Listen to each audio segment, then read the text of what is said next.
الرحیم. خب امروز به قسمت سوم از داستان صحابیه بزرگوار ام رومان رسیدیم. همسر ابوبکر صدیق و مادر ام المؤمنین عایشه و مادر همسر رسول خدا صلی الله علیه وسلم، به عبارتی مادر مجاهد بزرگوار عبدالرحمن ابن ابوبکر.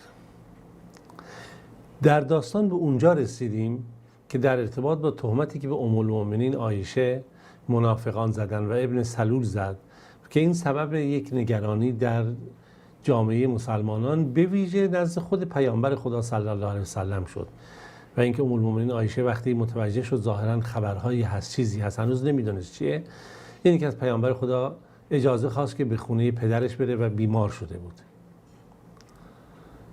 تا اینکه یکی از کسانی که برای خانواده ابوبکر کار میکرد به نام ام مستح یه روزی به ام المؤمنین عایشه در وقتی رفته بودن با هم بیرون گفت نگاه کن مردم اینجوری در مورد تو میگن و مسائل رو برای ایشون بیان کرد. ام المؤمنین عایشه وقتی اومد پیش مادرش ام رومان و مطرح کرد که داستان چیه فلان، این داره اینجوری میگه، ام رومان رضی الله عنها با اون ذکاوت و بالاخره ایمانی که داشت، با اون مدیریت و تدبیری که داشت، گفت عایشه ناراحت نباش.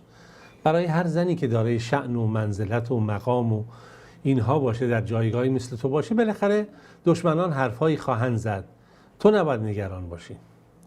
اما ام المؤمنین عایشه دیگه نتونست واقعا تحمل بکنه شرایط رو، براش خیلی شرایط سنگین بود، نمیدونست چه باید بکنه و اشاره کردیم به این که ایشون در شرایطی قرار گرفته بود که دیگه میشه گفت که وقتی خبر رو شنید میگفت من دیگه کاملا توان خودم رو از دست دادم، پیش پدرم رفتم، پیش مادرم رفتم، گفتم مردم چی دارن میگن و مادرم گفت بالاخره نگران نباش و این اتفاقات پیش میاد. اما ام المؤمنین عایشه میگه من تمام اون شب رو گریه کردم تا صبح و اصلا اشک من خشک نمیشد و اصلا خواب به چشمم نمی اومد و همچنان در چنین وضعیتی بودم.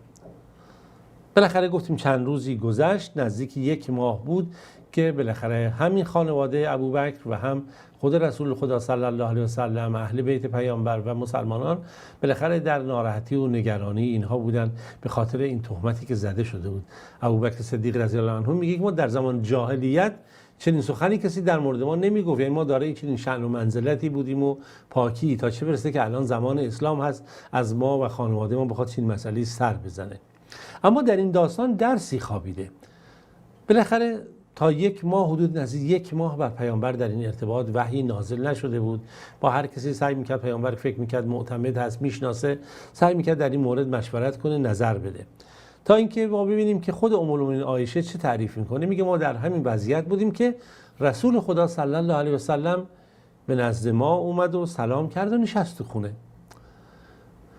و میگه که خب قبل از این مدتی بود که نیامده بود ایشون و به خاطر این صحبت‌هایی که شده بود که نزدیک 1 ماه هم بود تقریبا، قد لبس شهرن میگه، و وحی هم در این مورد نیامده بود. و رسول خدا وقتی نشست و شهادتین رو داد و گفتش که عایشه نگاه کن، به من در مورد تو فلان و فلان چیزها رو خبر دادن، این مطالب رو در مورد تو گفتن. اگر تو واقعا پاک باشی، بیگناه باشی، خب خدا تو رو پاکی تو تایید میکنه، تو رو تبرئه میکنه از این تهمت‌ها، اتهامایی که زده شده در مورد تو. اما اگر واقعا تو مرتکب گناهی شدی، لغزشی پیدا کردی و دچار چنین گناه، ممکنه گناه بزرگی شده باشی، پس از الله طلب بخشش بکن و توبه کن، چرا که بالاخره خدا توبه پذیر هست و وقتی بنده به گناه خودش اعتراف بکنه نزد الله رب العالمین، خدا هم توبه اون رو میپذیره. ام المؤمنین عایشه میگه که وقتی صحبت رسول خدا صلی الله علیه و سلم تمام شد، میگه اشکهای من هم تمام شد. من در خودم دیگه احساس میکنم یک قطره اشکی هم برام باقی نمونده. به پدرم گفتم بابا شما جواب رسول خدا صلی الله علیه و سلم رو بدید در مورد این سخنی که داره ایشون میگه، شما از من دفاع کنید.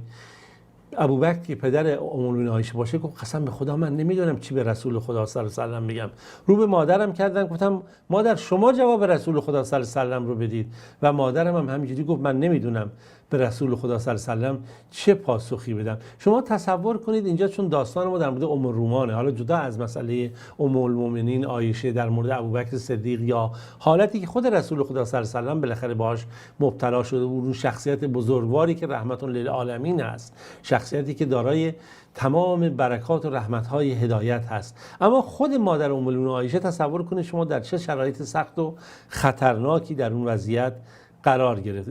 در هر صورت رسول خدا صلی الله علیه و سلم همچنان همونجا نزد ام المؤمنین عایشه بود و به مجرد اینکه این سخنان تموم شد یک سکوتی بر رسول خدا غلبه کرد.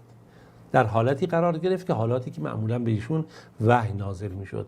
وحی نازل شد از بالای 7 آسمان و گواهی الله رب العالمین در پاکی صدیقه عایشه ام المؤمنین دختر ابوبکر صدیق. وحی این چنین اومد و در اون لحظه دیگه بود که خوشحالی و شعف و شادمانی از چهره رسول خدا صلی الله علیه و سلم آشکار شد. ام رومان هم خیلی خوشحال شد وقتی دید که رسول خدا صلی الله علیه و سلم با اولین سخن بعد از وحی که بر ایشون نازل شد که گفت یا عایشه بدون که خداوند عزوجل تو رو تبرئه کرد و تو پاکی تو رو از 7 آسمان بالای 7 آسمان تایید کرد. همه در این لحظه در این شهادت الهی و ربانی مبارک که از عمق حقیقت خارج شده بود و از آسمان اومده بود از جانب الله رب العالمین خوشحال بودند. دیگه شما تصور کنید اون چه لحظه خوشحالی و شادمانیه که بر این خانواده یا فرود اومده. حالا ببینید که ام رومان در چنین حالتی یک مادر، ببینید چقدر نقش آگاهانه و شاگرد رسول خدا صلی الله علیه و سلم، نقش مادری، نقش تربیتی اینها داره. اینجا به خاطر اون ادبی که در برابر رسول خدا صلی الله علیه و سلم هست به دختر خودش ام المؤمنین عایشه گفت عایشه بیا پیش پیامبر خدا صلی الله علیه و سلم مثلا تشکر کن، اون اصطلاحی که بود قومی الیه، بیا پیش رسول خدا.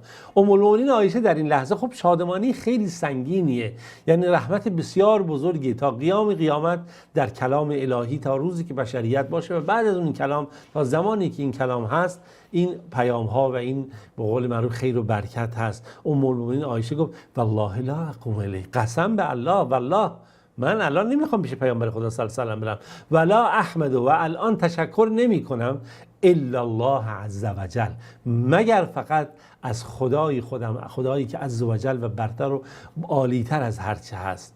و چرا که خداوند نازل کرده بود آیه ان الذین جاءوا بالافک عصبة منکم لا تحسبوه شر لکم، این گروهی که تهمت رو زدن یک گروهی از شما بودن، این رو شر و فتنه ندونید. و بالاخره قوانینی که دستوراتی که در این آیات 10 آیه پی در پی اومده بود.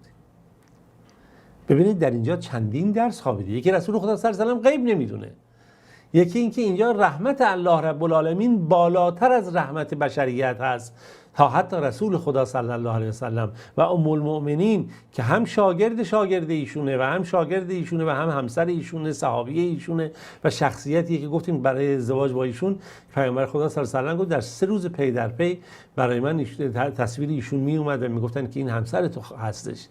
یعنی دارای چنین منزلتی بود، بالاخره همسر پیامبر بود که خداوند میگه که پاکان برای پاکان. اما الله رب العالمین برتر هر چیزی است، چرا که انسان حتی در اون جایگاه تا زمانی که چون انسان غیب نمیدونه متأثر از شرایط خواهد شد.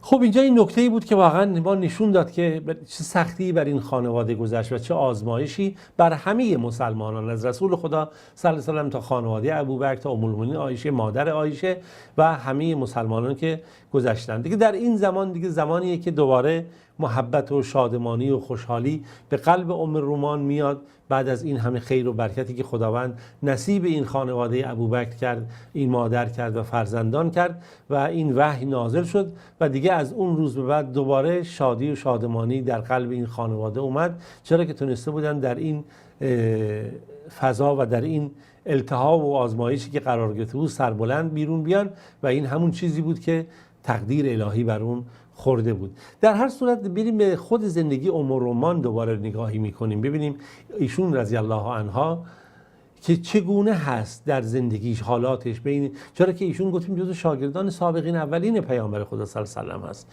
جزو اولین صحابیات در حساب میشه و طبیعتاً از تمام اون جلوه های ایمانی، از همون جلوه های عملی، روحیات صدقه و برکاتی که این ایمان اولیه در نسل اولیه بوده شامل حال ایشون میشه و جدا از این ایشون هم برای خب همسر خودش ابوبکر رضی الله عنه به عنوان یک همسر ایدئال خوب همراه هست، شخصیتی که ابوبکر رو تکمیل میکنه، حمایت میکنه و کنارش هست. در عبادات همون جوری که گفتیم همه جور موارد وجود داره. حتی نقل شده که ابوبکر صدیق به ایشون یاد میداد که چگونه ایشون نماز بخونه، اون گونه که از پیامبر خدا صلی الله علیه و سلم آموخته بود که چه باید کرد. حالا ما چون به خاطر اینکه زمانمون در این بخش تموم شد، انشالله در قسمت بعدی که قسمت 4 باشه دنباله داستان ام رومان رو براتون خواهیم گفت که چگونه مثلا نگاه کنید چون نسل اولیه هستن چگونه اینها آموزش عبادت میگرفتن، آموزش نماز، روزه، چگونه آموزش سایر موارد عبادتی، وضو